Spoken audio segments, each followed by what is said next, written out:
Hello, this is Christina Carambia, SUNY Poly student, interdisciplinary studies major, and owner of Underground Greens, a year-round organic, non-GMO farm. I chose to focus on Chapter 7, Food for Thought, in our text for this class's project. And the name of my project is My Family's Food Legacy. Over the last 20 years of my life, I've experimented with growing various plants indoors, in greenhouses, and in the field. And I've been growing the way I was taught when I was a very young child. And I've added a few additional tricks over the years that I learned at SUNY Morrisville and through my own research. My grandmother was the one that introduced us first to organic gardening. She used to carry around this book, and it was actually called the Organic Bible. It was published sometime in the 1960s. And as a Kansas woman, she was very independent and grew all her own food and canned all her own food and didn't ever have enough money to actually go out and purchase something like greens or beets or corn. So they grew all their own food. And she passed those lessons along to my mother, who's also an organic gardener. And then my mother taught me. My mom kept the tradition of organic growing alive. I mean, actually, we really didn't know any other way. And in my family, when I was growing up, my dad taught us how to hunt and fish and live off the land. A huge part of my identity is wrapped up in sustainable living, which we didn't call sustainable living at the time. We just didn't have enough money to do it any other way. So we'd fish and we'd hunt, and we were taught to cook at a very young age. My father was a cop on the base, so he had a nice job and he made a decent income, but it's not like we ever went to Disneyland. We caught a lot of fish, we hunted, and we used to put everything in a giant freezer in the basement and live off of that all year round. And as a child, I had complete trust in my food sources. I got my food from my mom. We had gardens all of my life. My mother still owns a copy of that original Encyclopedia of Organic Gardening from the 60s. And as a kid, I had no concept of wealth other than we had enough food from the garden that my mother would regularly give it away. And I remember asking her, why do you give all of our food away? She'd give it away over the fence, or if somebody's just stopped over for a minute, she would hand them a bag of tomatoes, and she would just say, it's the right thing to do. We didn't have a lot growing up, but we did not have food insecurities because of that garden. And now that I'm an adult and I'm buying food for my own family, it's become an issue that's beyond money. I actually don't even trust where half of my food comes from. So I really loved the quote from the Delaney book, food shapes culture and culture shapes food. And I believe that, me growing up in that kind of sustainable culture and not wasting anything, when we would peel a cucumber, we would put the peelings in a bag or in a container, we'd bring them back outside and bury them. So if we gutted fish, we would take the fish guts and go out and bury them in the yard. And I remember my father, my mother clearly saying, oh, well, this is what the Native Americans used to do, and they had the best gardens, so we're going to do that too.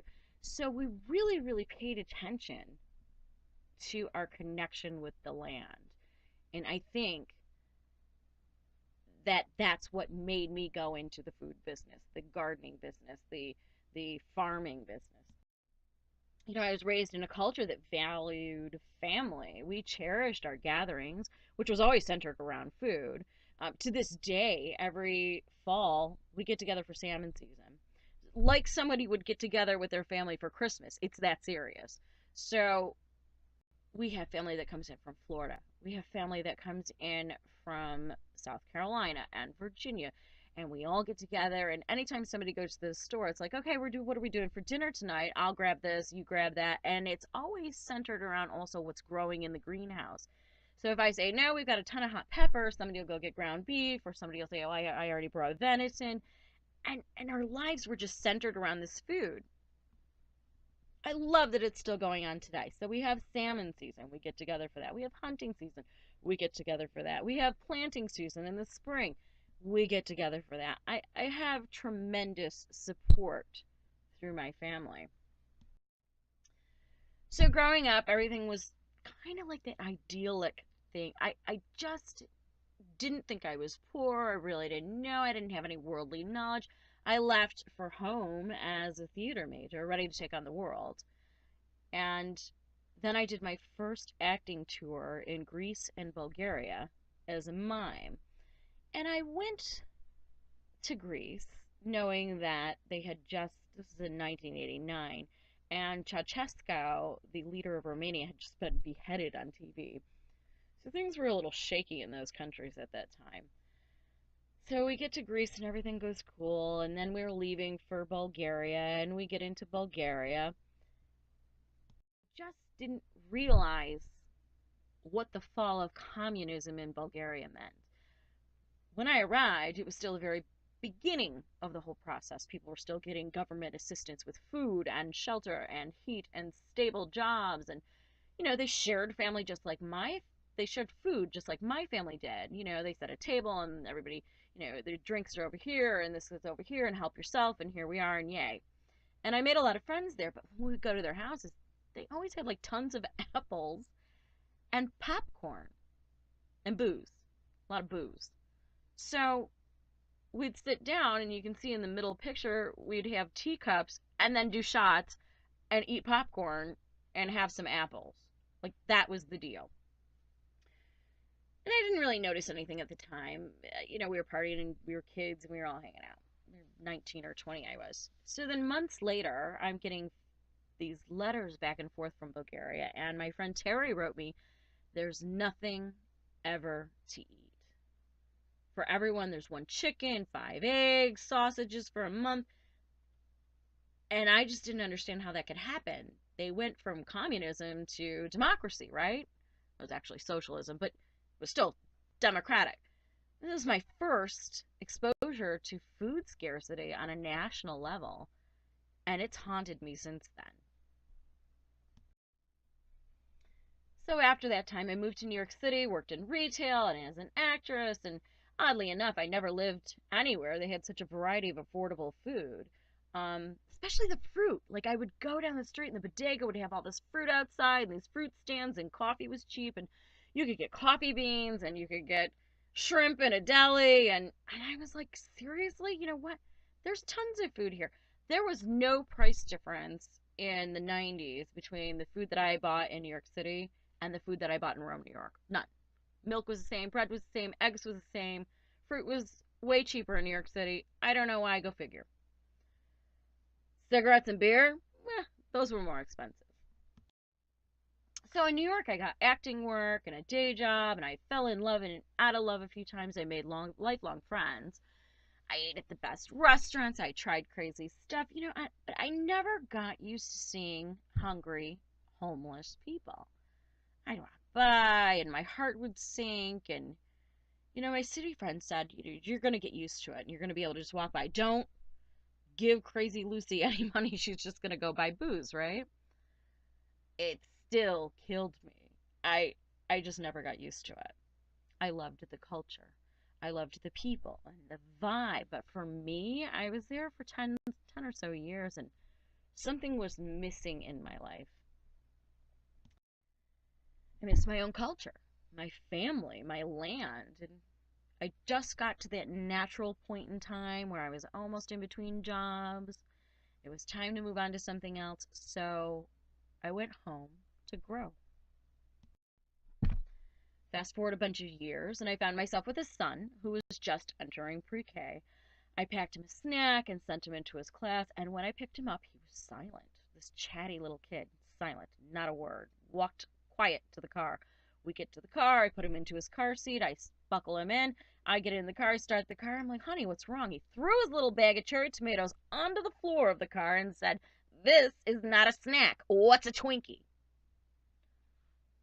I was freaked right out. My veggie loving kid, the kid who would eat cherry tomatoes for breakfast, or cucumbers any time of the day, or a carrot out of the garden, or spinach, freaked out because the kids in the class made fun of him because he had cherry tomatoes as a snack. So at this point, I had already earned an associate's degree in agriculture, and I had been growing and experimenting with plants for years. And I just was shocked at how weird those pre-K kids thought it was for a kid to come to school with a veggie snack. Like, was I so into gardening that I was just out of touch with reality? Did I not know about something that was going on? Like, it was just time to give kids cookies in pre-K? My son was 3, so you got a room full of 3-year-olds, and I couldn't come to terms with giving 3-year-olds who are only there for a few hours sugar, piles of sugar, and expecting them to learn a thing. So it was right then and there that I knew I had to find a way to take my lifelong hobby and turn it into a real business because there was a need. 81% of American families would buy organic produce if they could afford it or if they had access to it. Currently, there are 23.5 million Americans who live in a food desert. Food deserts lack affordable, healthy food choices. Instead of a grocery store, there's a convenience store that sells beer, smokes, junk food, and the people that live there in these areas can't always afford even the transportation to get to a Walmart or a more affordable store. Even when folks can afford fresh, healthy food, almost 50% of the produce in this country goes to waste because it rots before we get the chance to eat it. We demand access to food that's not in season locally, so it has to be shipped from across the country or the globe. Many people have lost their connection to food.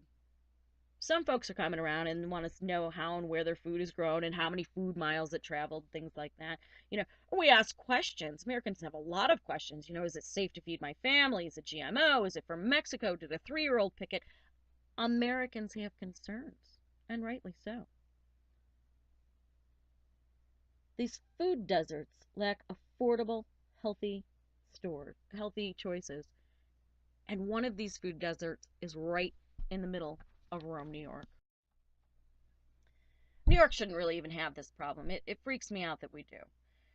In the top 10 states of organic sales in 2016, we were ranked number 7, and Pennsylvania was 2. Pennsylvania was 2 at $660 million. We're 7 at $216 million. We can do better than that. I can't believe that New York State doesn't even rank in the top 5 of organic food. And just in 2015, Pennsylvania was ranked 3rd. So they did that jump really fast. They're into it. They're on it. They're improving their ag stuff. I couldn't believe it. I mean, how's this possible in Rome, New York? How's it possible in New York State? We are surrounded by farms, but they're not producing nutrient-rich people food. So I had a lot of questions. I was like, oh my God, what am I going to do? I want to start this farm business. I want to grow affordable, good tasting food for my people in my community, people in my neighborhood. I mean, how much does anybody really like a winter cucumber from any grocery store? They taste like yuck. I mean, there's no flavor, right?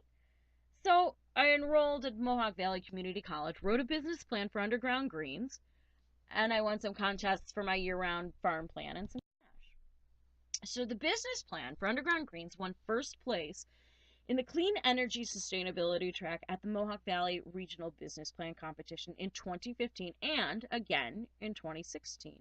And then both those years I won 3rd place at the state finals during the same years. But the plan was missing something. I was missing something. I kept getting 3rd. What could I do to improve? And I really just couldn't find that answer. So after getting an associate's degree in business at MVCC, I continued my education at SUNY Poly to get a BA in interdisciplinary studies. And that's when I started to take independent study courses with Dr. Boylan, which were heavily focused on food, society, and my business plan. I learned so much more about my community's food issues. For example, my childhood neighborhood is smack dab in the middle of a food desert, as defined by the USDA. A food desert is a location in which the residents are more than 1 mile away from healthy, nutritious, affordable food. This food desert takes up nearly the entire east side of Rome, and it's right next to the Griffith Technology Park. So my proposed location for underground greens is marked with a red star at the bottom of the page.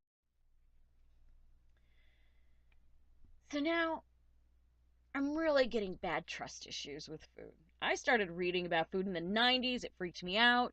GMOs were just coming out, and scary stories like Frankenfish and plants that were half strawberry plants and half fish DNA, and I don't know. It was all kind of crazy. So I decided to go to Morrisville at that time, and it was the 90s, and get a degree in agriculture because I needed to learn the truth and embrace Elliot Coleman's teaching. Oh, season extension, food growing in the wintertime. I did it all. I built a high tunnel in the 90s, and I've been hooked on growing my own food ever since there in the cheapest way possible. But it's like wading through all this misinformation, these bias studies, and conflicting results. I feel like we need to up our communication game when it comes to providing information to consumers about fresh, healthy produce and growing our own food. I don't have a PhD in food sources, but I'm not a layman either, and I find all of the information out there very overwhelming.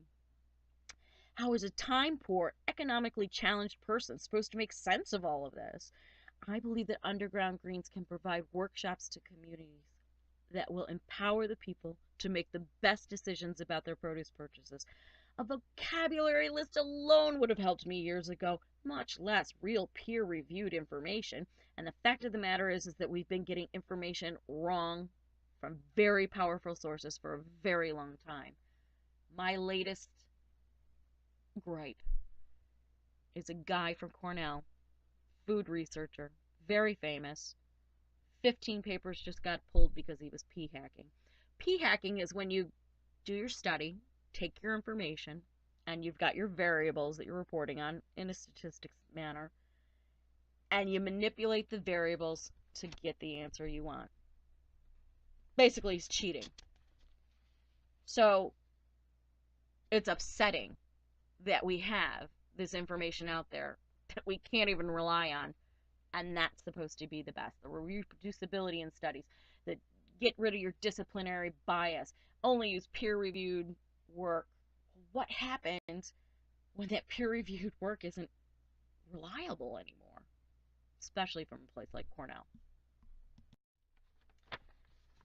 So then you get into the food pyramid deal. I thought it was great that the authors of Food and Society pointed out how odd it is that the United States Department of Agriculture promotes and publicizes food guides, these pyramids, and not the Surgeon General or the Health Department or some other legal person in the medical industry. I mean, it's the USDA's job to sell and promote USDA products like milk, pork, beef, corn, etc. If there was ever a glaring conflict of interest hidden in plain view of the American people, this is it. We need to be more vigilant in our communities and provide reliable sources of information about food. How about that conflict of interest between health and wealth? They say, a quote from the Food and Society book, "We argue what is considered good to eat is shaped as much by politics and profit as it is by nutritional science." And I would have to say that I agree 100%. Then we get into Daniel Lieberman's mismatched diseases. And these mismatched diseases are illnesses that result from our Paleolithic bodies being poorly or inadequately adapted to modern behaviors and conditions. In other words, you're not supposed to eat 20 burgers, sit down and do your homework for 5 hours. You should get up and move. Our jobs have changed over the years. Our lives has changed, and we have to change with that and adapt. On mortality and morbidity, as people live longer, more of them are suffering from disabilities. In technical terms, lower rates of mortality have been accompanied by higher rates of morbidity, defined as a state of ill health from any form of disease. So now we've got acid reflux, acne, asthma, certain cancers, depression, type 2 diabetes, flat feet, high blood pressure, irritable bowel syndrome, lower back pain, and osteoporosis are all mismatched diseases. Diseases that occur because our bodies are not adapted to the environments in which we now live. Sitting down in an office for 40 hours a week or being physically inactive leads to problems like diabetes and heart disease that make us sick. Combine that inactivity with food, and the results are inevitable. These diseases are relatively new, but they are becoming the new normal in America at a very fast rate. Maybe instead of letting the USDA set nutritional guidelines for us, Americans should insist that medical professionals do the job instead. And then we have this messy media overload. So we get baited and blasted with scientific proof and information from the USDA in the form of these ever-changing food pyramids, and we still have to contend with sorting through all of the marketing and media information that blasts us in the face. Of course, there are superfoods and kale and ackee berries and blueberries, but we're still getting misinformations about how high the concentration of nutrients are, how many vitamins and minerals there really are. Really, it turns out that kale and spinach kind of the same. There is no superfood. Fresh food is good. The further you wade into the swamp of poor information, the harder it is to come out with a clear understanding of what's true and false. Sidney Rousseau in Food Media said, "While we should all be glad that the scientific community continues to conduct research and the media regularly report on its findings, we should all be equally skeptical." And I believe the average person gets that. One day eggs are good, the next day eggs are bad. Everybody's allergic to gluten. And when was the last time anybody could safely sit down and have any romaine? So, brief ag history. Okay, from Lieberman's book. Farming enabled humans to have more food, hence more children, but also required new forms of work, transformed diets, and opened up a Pandora's box of disease and social ills. We started off as hunter-gatherers. Then we did this 10,000 years ago. We did this domestication of plants and animals. We had small farms. And we moved to plantations with slaves, into the Industrial Revolution with the big farm equipment. And then we hit the big ag times with automation and global level trading. But the last 25 years, small to mid-sized farms are going out of business. In New York State, for every 5 farmers that retire, only 1 goes into business. We don't get subsidies for foods that we're supposed to eat, like vegetables, but we do for the corn and the soy that gets exported or fed to animals. Something is wrong with the system. So underground greens is a year-round farm model to mitigate food scarcity in the food desert that exists in Rome, New York, in my neighborhood where I grew up. Underground Greens will reconnect the community to their food sources through food knowledge workshops, employment, and by providing affordable, locally grown, non-GMO specialty plant and produce options year-round in the middle of a food desert to decrease that food scarcity.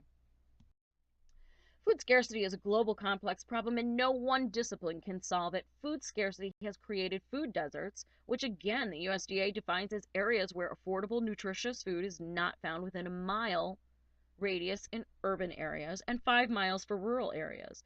I've narrowed my focus to the Rome area and I will be using 5 disciplines to do my research: agriculture, nutrition, sociology, geography, and economics. Food apartheid is another phrase that we really need to get familiar with, and expands on the meaning of the food desert to include race, poverty, class, and the geographic challenges of food scarcity, or how some people have been separated from the other healthy food choices that are available out there. They have become the others. And I believe these 5 disciplines offer valuable insights to understanding where we've gone wrong in the process of developing our food systems. From agriculture, we get our production methods. Is it big production? Is it small farms? Is it a medium farm? Is it organic? Is it pesticide laden? Is it GMO production? Nutrition shows us what kind of energy we need to fuel our healthy bodies. Sociology covers the food injustices that are going on, that are related to race and geographic and poverty levels. Geography is the map of distribution. It's the food sources. It's where our food deserts are. Economics covers not just your personal ability to afford the food, but we really have to start questioning what are our towns doing? Our towns with these food deserts, what are they doing in the economic development world to help prevent these problems, these food deserts from spreading? Next, I'll take all of those insights, create new knowledge, and offer a possible solution in the form of a business plan with a focus on food production, knowledge, and jobs in the middle of the food desert. My business plan will this year be presented at the regional New York State Business Plan Competition, and I will include an awareness campaign as well as local evaluations guided by the insights gathered from the disciplines. I will attempt to create a food security strategy in Rome to help prevent the spreading food desert and solve the current problems that we have in that area by taking the insights and the evaluation and the business plan critiques and injecting them into the business model for underground greens. My current business model is a combination of using indoor crops, greenhouse crops, and field crops and selling them directly to the consumer. In addition to that, right in the middle of the food desert, I'll be offering jobs, 45 jobs in 5 years. Workshops for growing food, cooking food, how to start your own garden, which plants are good, which plants can you use in your backyard, in your windowsill. If you don't have a windowsill, you really can just use LED lights and be just fine. But most importantly, I want to create that food source in the middle of the food desert. I've reached out to the Ava Dorfman Center in the Rome, New York area, and we did an upcycle garden workshop. I had everybody bring in recyclables, and they left with basil seedlings. We also did some sowing. We sowed some parsley, and we sowed some cilantro, and we basically just got together and made containers to get the idea across that you don't have to go out and just buy something to grow your own food. You can often get it out of a recyclable container, even use soil. So we need to give people options and get out there and really get that message out there. Previously, I'd also gone and done a workshop at one of the local schools, Bellamy Elementary School, and we went in and they called themselves the Bellamy Student Farmers, and really it was a crash course in production.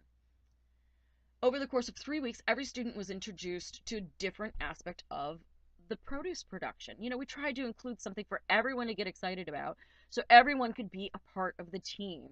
So we did agriculture day, and we did a marketing day, and then we did a business day, and then we did a harvest day. So from seed to sale, these 5th grade students got a realistic look at how fast they could produce a crop indoors in the middle of the winter with the snow on the ground. We built a team. It was a farmer and a chef and a teacher and a 5th grade class, and we collaborated to become a profitable organic food source in the middle of a food desert. So if a 5th grade class can overcome food scarcity in 3 weeks in a classroom, what could we do with the entire food desert community? So what? Who cares, right? I mean, what happens if Underground Greens fails? Maybe somebody else will take up the reins. I don't know. Why should anybody else care? Well, I care because this is my neighborhood. This is my beloved childhood neighborhood. And when a neighborhood declines, the entire community suffers. So this won't just affect my neighborhood. This will affect everyone in this town. No access to nutritional food means we get sick. We miss school, we miss work, we lose educational opportunities, and we lose out on money. There's no upward mobility in a food desert. And when that spreads, the upward mobility goes down as well. It's happening across America, even in beautiful upstate towns surrounded by farms. But what if it does work? What if an interdisciplinary approach works? Big agriculture has not solved the problem. Our government has not solved the problem. The farms currently in our area have not solved the problem. The most sophisticated innovations and distribution systems have not solved the problem, and neither has any GMOs. We are missing something.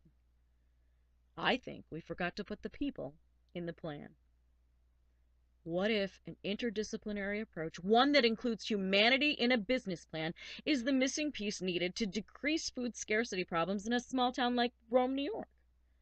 I believe localizing food production, food jobs, and food knowledge in the middle of the food desert where the people need it the most is a good start to building a sustainable, year-round farm model for the future.